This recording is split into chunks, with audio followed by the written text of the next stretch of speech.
For today's video mga pare ko, may panibagong YouTube channel na naman tayong i-review o i-feature walang iba kundi ang YouTube channel ni Lori Aquino Talita, isang charity vlogger. Ito si Lori Aquino Talita, meron siya mahigit 509,000 subscribers. Ginawa kay YouTube channel noong August 14, 2018 at may total video views na umabot sa 140,418,485. Dito sa video ng mga pare ko ay ating alamin kung magkano na nga ba ang kanyang estimated YouTube sahod. Disclaimer, lahat na makikita yung amount dito o mapabanggit kong amount dito ay pawang estimated po lamang gamit ang Social Blade. Ang Social Blade ay isang public website na kahit sino ay pwedeng tumingin dito at maaari nyo rin makita ang lahat ng mga estimated YouTube sahod ng mga vloggers or content creator. At layunin lamang ng video ito na mapagbigay ng inspirasyon sa mga tao makapanood nito, lalong-lalo na sa mga small YouTuber. So yung mapare ko, ano pang hinihintay natin, samahan niyo kung i-review natin ang status ng YouTube channel ni Lori Aquino Talita.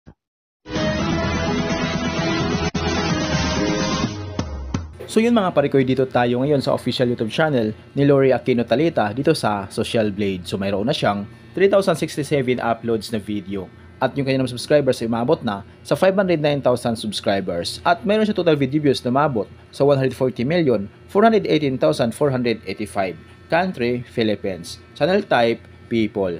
Ginawa kay YouTube channel noong August 14, 2018. At nakakuha siya ng 5,000 subscribers. Bumaba ito ng 37.5% kumpara sa nakalipas na 30 days.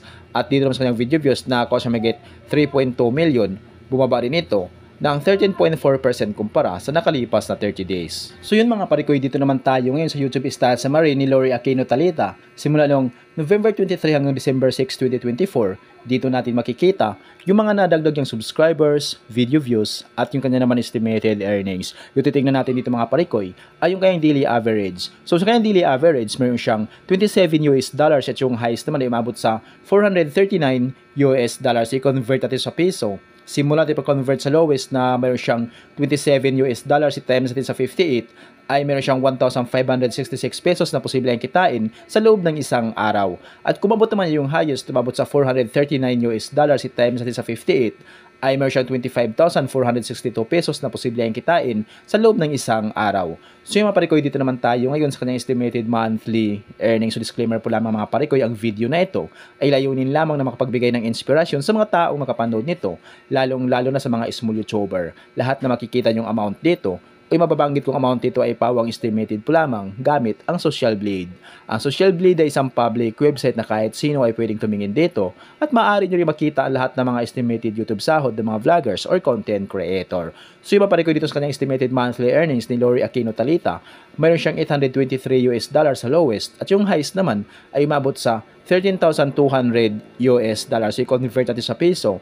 Simula natin pag-convert sa lowest na mayroon siyang $823 i-times natin sa 58 ay mayroon siyang 47,734 pesos na posible ang kitain sa loob ng isang buwan. At kumabot naman yung highest, umabot sa $13,200 i-times natin sa 58 ay meron siyang 765,600 pesos na posibleng kitain sa loob ng isang buwan. So yung mapalit itong highest ni Madam Lori Aquino Talita, sumabot lamang ito kapag once lahat ng mga viewers niya ay hindi nag-i-escape ng ads. So bihira lang yung mga viewers na hindi nag-i-escape ng ads, kaya hindi ito maabot ni Madam Lori Aquino Talita. So dito lang malapit yung kay YouTube sahod sa lowest na meron siyang $823. Itong $823 na katumbas ng 47,734 pesos, so maaring doble lang ito or triple. So yun yung posibleng kitain ni Madam Lori Aquino Talita sa kanyang YouTube channel sa loob ng isang buwan. Pero maaaring magbabago pa itong mga parikoy, depende sa dami ng views na makukuha ni Madam Lori Aquino Talita. So dahil sa sahod ng mga vloggers or content creator, nakadepende sa dami ng views, hindi sa dami ng subscribers. At laking tulong din yung mga viewers na hindi nag-i-escape ng ads. Kaya hanggat maaari, huwag po mag-escape ng ads sa lahat ng mga video ni Madam Lori Aquino Talita. So sa ganung paraan, medyo nalaki yung kaya YouTube sahod. So deserve niya magkaroon ng malaking sahod at maraming subscribers sa kanyang YouTube channel. So alam naman natin to si Madam Lori Aquino Talita na kahit mga liblib na lugar, sinusuyod niya makapaghatid lamang ng tulong. So yung mga parikoy, hanggang dito lang yung video natin. So kung mayroon kayong iniidolong vlogger na gusto nyong malaman yung kanilang estimated YouTube sahod, paki-comment lamang sa comment section at gagawa natin ng ganitong klaseng ori ng video. At kung nagustuhan nyo ang video ito mga parikoy, huwag niyo po sanang kalimutan mag-like, share at mag-subscribe sa munting channel na ito. Once again, this is Parikoy TV. Peace out.